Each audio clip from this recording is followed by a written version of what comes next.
भगवद गीता अध्याय 2 श्लोक 21 से 30 तक।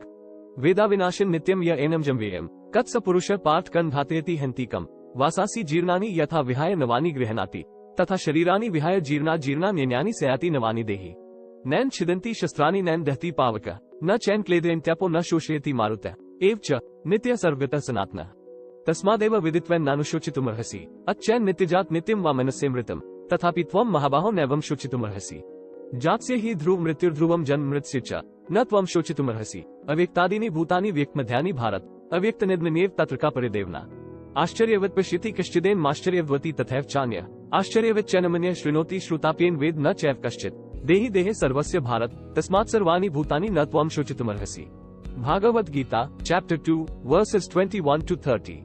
Arjuna, the man who knows the soul to be imperishable, eternal and free from birth and decay, how and whom will he cause to be killed? How and whom will he kill? As a man shedding worn-out garments, takes other new ones, likewise, the embodied soul, casting off worn-out bodies, enters into others that are new. Weapons cannot cut it nor can fire burn it. Water cannot wet it nor can wine dry it. For this soul is incapable of being cut, or burnt by fire, nor can it be dissolved by water and is invariable by air as well. This soul is eternal, all-pervading, immovable, constant and everlasting. This soul is unmanifest. It is incomprehensible and it is spoken of as immutable. Therefore, knowing it as such, you should not grieve. And, Arjuna, if you should suppose this soul to be subject to constant birth and death, even then you should not grieve like this. For, in that case death is certain for the born, and rebirth is inevitable for the dead. You should not, therefore, grieve over the inevitable. Arjuna, before birth beings are not manifest to our human senses, on death they return to the unmanifest again. They are manifest only in the interim between birth and death. What occasion, then, for lamentation? Hardly any great soul perceives this soul as marvelous, scarce another great soul likewise speaks thereof as marvelous, and scarce another worthy one hears of it as marvelous, while there are some who know it not even on hearing of it. Arjuna, this soul dwelling in the bodies of all, can never be slain, therefore, you should not mourn for anyone. हे पृथापुत्र अर्जुन, जो पुरुष इस आत्मा को नाश रहित, नित्य, अजन्मा और अव्यय जानता है, वह पुरुष कैसे किसको मरवाता है और कैसे किसको मारता है?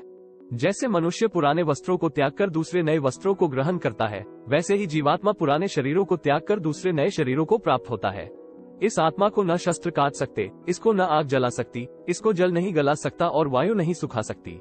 क्योंकि यह आत्मा अच्छेद्य है, यह आत्मा अदाह्य, अक्लेद्य और निस्संदेह अशोष्य है तथा यह आत्मा नित्य, सर्वव्यापी, अचल, स्थिर रहने वाला और सनातन है।